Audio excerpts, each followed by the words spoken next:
How's it going, Yankee fans? Welcome back to Fireside Yankees with your boys, Alex and Ryan. So today, we're discussing a little bit of news that dropped yesterday from Andy Martino of SNY about the evaluation that's going on in the front office here. Now, it's not exactly what we thought. Steinbrenner did mention a couple months ago that they would be considering the idea of bringing in a third party to evaluate the front office and their decisions.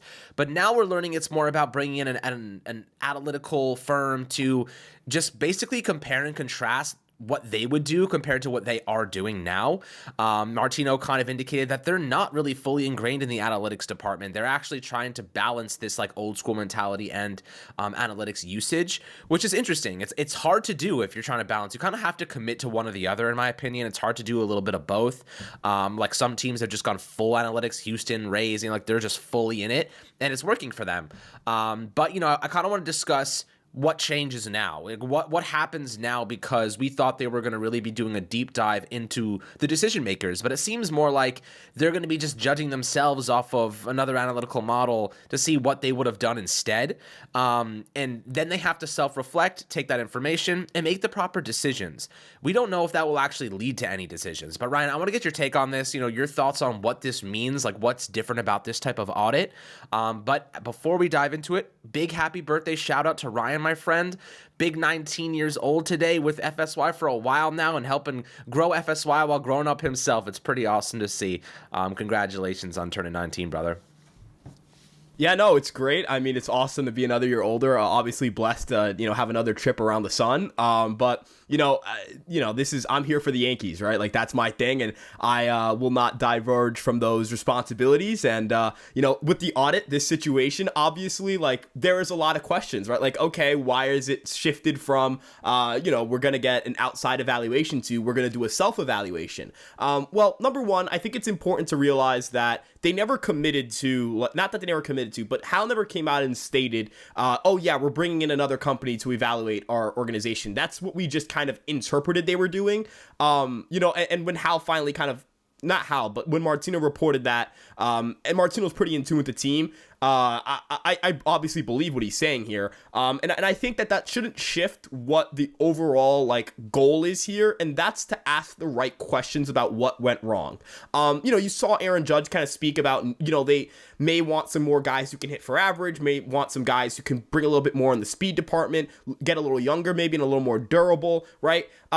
He even talked about hey, they tried to shift away from home runs. And, I'm not sitting here and saying that the Yankees didn't try to hit home runs. I mean, they were top 10 in home runs. Obviously, they did try to do that. And I'm not saying the Yankees successfully tried to implement more guys who put the ball in play and hit for average, because clearly they didn't. They only had the only team that had a lower average than them was the Oakland Athletics. The question is, if you're going to try to get guys like that, why are you not going on and getting good players at that, right? You can't just say, all right, we want contact hitters, let's get Isaiah Kiner-Falefa, because Isaiah Kiner-Falefa's strong suit is not offense. It's base running and defense, right? So, yeah, he's a contact hitter, but it's not like he's a Stephen Kwan, where Stephen Kwan will lead off on a very good baseball team. Or even Gleyber Torres put the ball in play more a lot this year. That's an example of hey, this is a good contact hitter. He doesn't strike out a lot, and he puts up good offensive numbers. It doesn't have to be a guy who hits 20, 25 home runs. It doesn't have to be a guy who's a superstar player, but you do kind of want to get a little more athletic. You do want to hit for a higher average, and that's because it improves your on-base percentage, it improves your base running value,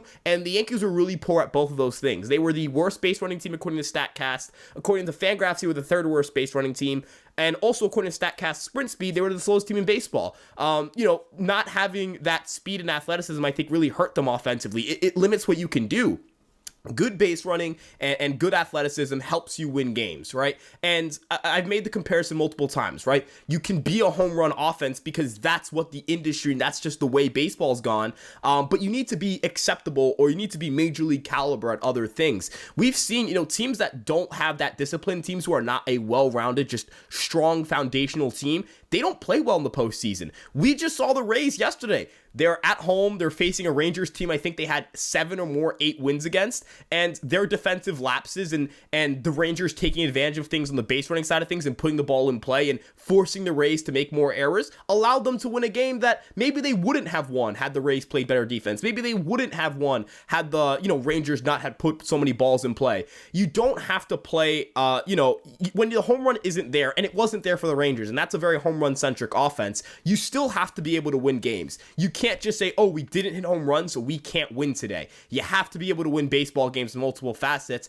That's not something that's like I'm just saying this because I want to appeal to older fans. That's also an analytical concept, right? The idea of being able to beat a team doesn't have to just come from the home run. You want to be able to get on base. You want to be able to create some havoc on the base paths. And overall, like, batting average, I get it. It's not the all-encompassing stat, and I've sat here and talked about my grievances with batting average. But Alex, I mean, come on, you can't hit 220 as a team and try to win the postseason, right? You can't hit 220 as a team and try to make the postseason. You need to have guys who get on base. You need to have guys who hit on for average. You need to have guys who are gonna be on the base path so that when a guy like Aaron Judge comes up, he can hit a home run, and now that's a 3-run home run. And 3-run home runs win in the postseason. So, Alex, overall, the way I view it is this self-evaluation should allow them to ask the right questions. It should allow them to say, hey, why are we not presenting the right information to our players? Why aren't we valuing the right things? And why are we consistently underperforming? Because this is another year where it's like, hey, you're supposed to be a World Series team and you're just not that dominant squad, right? Like 2021, you were supposed to be a World Series contender. The AL felt a little bit open and you didn't dominate, right? In 2020, you didn't dominate, right? This year, you didn't dominate. So now the question lies, like, why does that keep happening? And I think that this evaluation should help answer some of those questions. Absolutely. Look, the Yankees have a lot of decisions to make, and the positions that I'm mostly kind of honing in on, we need starting pitching, losing Montas, losing probably Herman and likely Severino, unless barring a kind of a short, cheap extension here. I believe that we're going to need starting pitchers. I think the bullpen is fine. We continuously find good pieces there. You got Ian Hamilton now. You still have Clay Holmes. You have Michael King transitioning from the bullpen. And you got Brito, who could be a long innings relief guy. He was excellent this year. Even Randy Vasquez can step in and help in the bullpen. So you have some good arms. You got some good pieces to work with in the pitching department. We could use another big one. I'm a big proponent of signing Yoshinobu Yamamoto. I really like him. I think that he is 25 years old. He's durable. He's been freaking amazing. His last start was ridiculously impressive. Brian Cashman gave him a standing ovation after he threw a no-hitter when he went to visit him in Japan, and then he sent other executives to watch him dominate, and pretty clear indication, like, the Yankees' whole front office likes this guy. So I believe they're going to make a strong push. We'll see what happens, but I think that if the Yankees do land him, and if Rodon bounces back, Garrett Cole, Rodon, and Yoshinobu Yamamoto, and then you have Michael King and Clark Schmidt and Nestor Cortez, I think you're in good shape. And then you have Drew Thorpe climbing up. You have Will Warren, who could make an impact in the future. Clayton Beaters right there on the doorstep. A lot of good young pieces on this team. So I'm excited about what the future looks like if we could land a prospect like that. But I'll tell you what. Offensively, where do we need to upgrade? I think that there are a couple of positions that are obviously secured. Gleyber Torres is at second base. He's there. Anthony Volpe's at shortstop. No matter how many times people clamor on that Oswald Peraza should be playing shortstop, it's not going to happen, my friends. Just put it out of your mind. It's not going to happen. Oswald Peraza is not playing shortstop. Anthony Volpe is playing shortstop for the foreseeable future. Just because you say it enough on social media does not mean they're going to make any changes. So I do believe that he is the cemented shortstop for the long period of time. Looking at third base, though, that's where you have a big decision to make. The Yankees have to decide, do we go with youth, or do we go with somebody already on the team that's older, or do we go with a free agent? So you have a couple options here. DJ LeMahieu, who has been obviously very solid defensively. I still like him in that utility role. I don't necessarily want him starting at third base any longer. Peraza, really, really great defensive player. He is going to be a star defensive player wherever he goes. However, offensively, his identity is still up for grabs. You don't really know what it's going to be just yet. He showcases some power every now and then. His on-base percentages fluctuate a lot. His contact hitting is solid, but he doesn't hit a lot of home runs. I don't really know what his outlook is long-term. I think he needs more time to refine, but how long are the Yankees willing to give him that leash before they have to say to themselves, we need an actual upgrade there if he's struggling? So the other option here, Heimer Candelario. That's your guy, Ryan. Heimer Candelario was sick with runners in scoring position for Washington this last season, guys. He hit 306, I believe, with a 400 OBP, over 79 at-bats. I just wrote about him. The guy was ridiculous in situations where runners were on base. The Yankees, however, are the worst team with runners on base. So kind of feels like a match made in heaven there. He's a switch hitter, offers you some diversity. He's 29 years old. He's not going to get some insane deal. He's a slightly above average hitter. Historically, had 117 WRC plus this past season, and he's a good defender. I actually really like Heimer Candelario for the Yankees in free agency.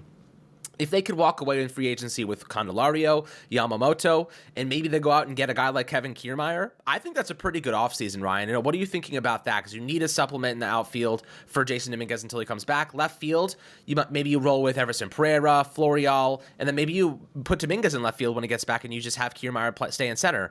And then you can kind of wait until the deadline, make some upgrades if need be, and then you can kind of make some shifts and whatnot to see. You still have Stanton, he'll play a little bit in the outfield. You have Judge, obviously. So you have some good pieces there, some starting level pieces, instead of some backup, probably not even backup level pieces playing every day. So, what are your thoughts on that kind of game plan? Like a Kiermaier signing, Candelario and Yamamoto, how would you feel about that type of offseason? Yeah, I consider that a pretty successful offseason. You're getting better offensively. You're getting, some of the skills we kind of talked about. Kiermaier is pretty fast. He's a great defensive center fielder, left-handed, right? Like, he'll help you against right-handed pitching. Heimer Candelario, switch hitter, good bat-to-ball skills, kind of an all-around pretty solid hitter. And having a guy who's an all-around pretty solid hitter and hitting him like third as a switch hitter, that protects Aaron Judge, right? Like, we've kind of seen that one of the biggest issues that the Yankees have at times is, especially this year, a team can say, hey, we're not pitching to Aaron Judge today, and we're not going to pitch to him, and we're gonna have to make other guys in this lineup beat us. And outside of Gleyber Torres, you didn't really have anybody in your lineup who could reliably do that. Now, the question is, right, like, what positions do you feel the least safe at? And third base, weirdly enough, and I just tweeted about this, it's like, I don't know if Peraza is a good hitter, but I know that him and DJ LeMahieu can hold the fort down at third base. I'm not that confident yet that Everson Pereira can hold the fort down in left field. And his bat, like, the alternative to him, there isn't a veteran there, right? There isn't there isn't the DJ LeMahieu equivalent. So does it mean that you have to focus a little bit more on left field? Who knows? But another big thing here is the market, right? You can only get what the market gives you, and the market is not very good for position players. Heimer Candelario is likely one of the 3 or 4 best hitters on this market.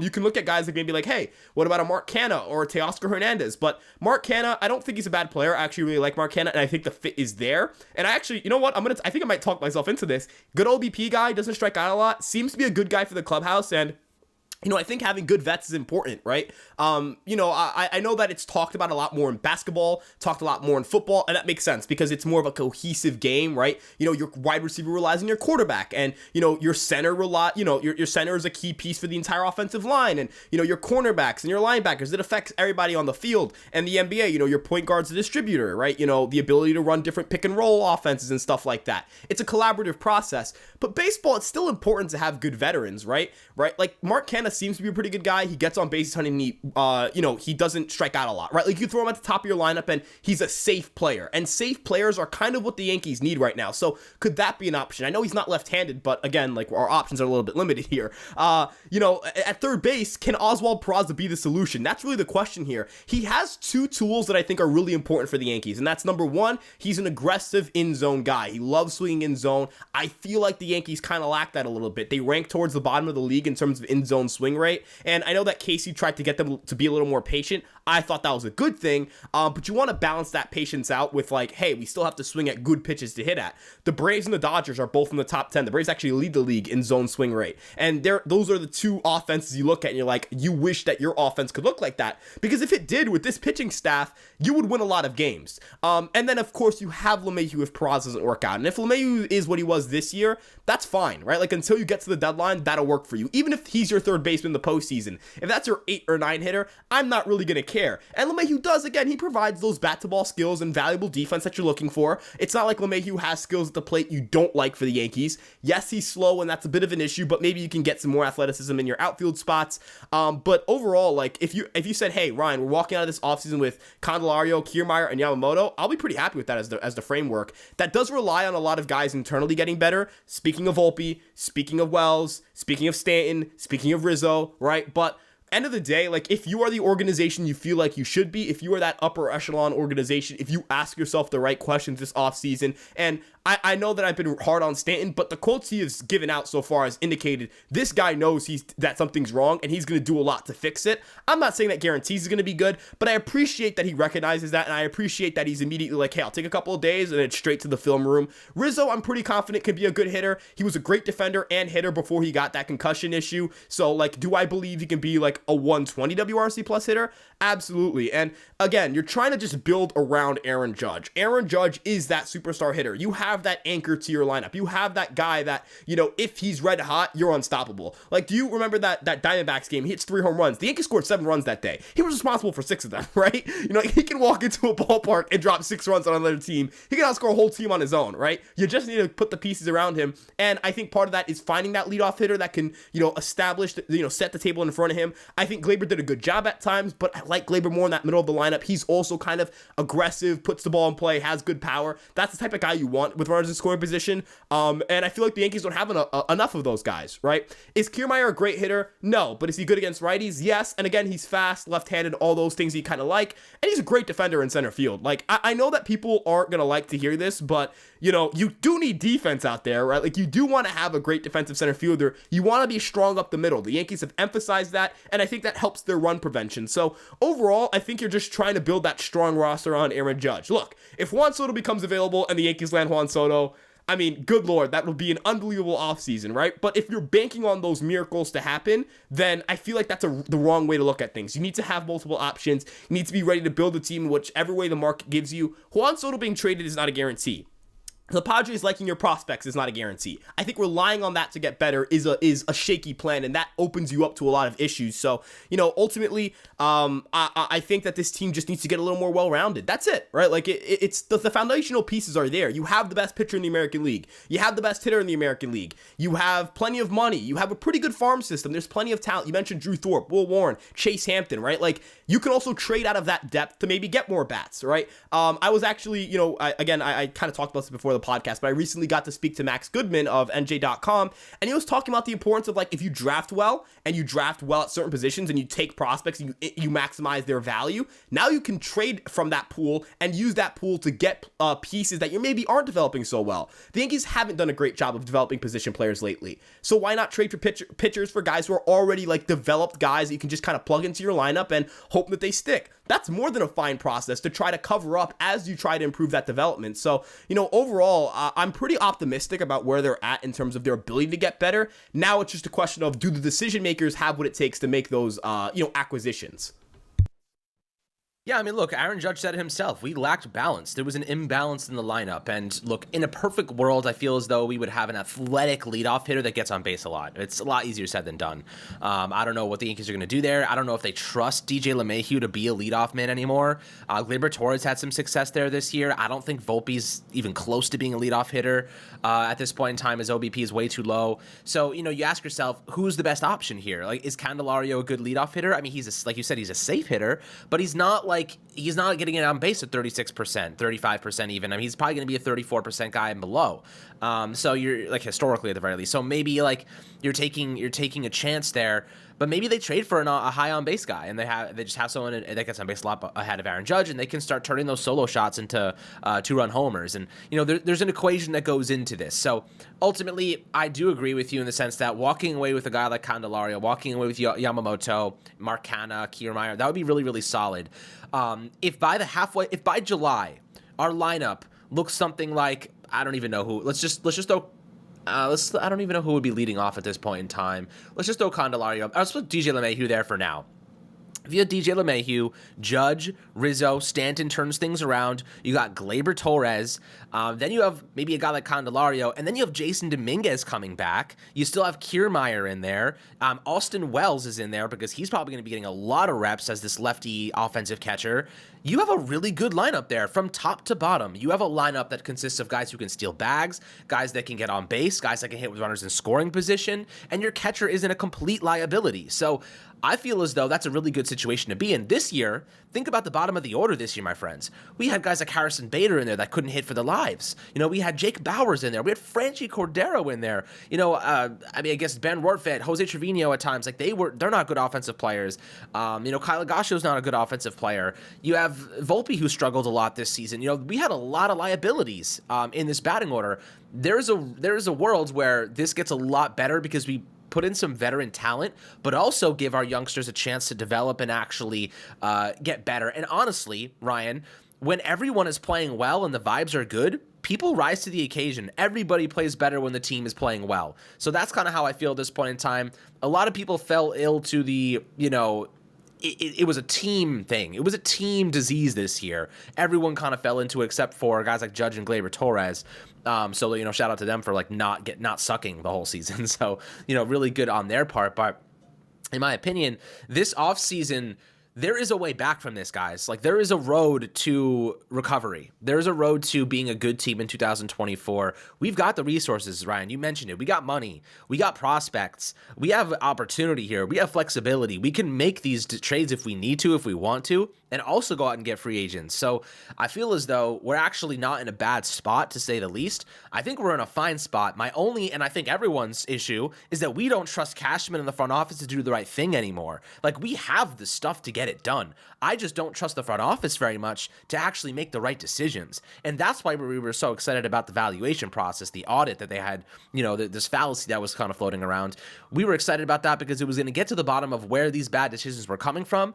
But now I'm not so sure. Now I don't know if that's the case. They need to, every single choice they make this offseason, Ryan, has to pan out. They need to hit on every single decision.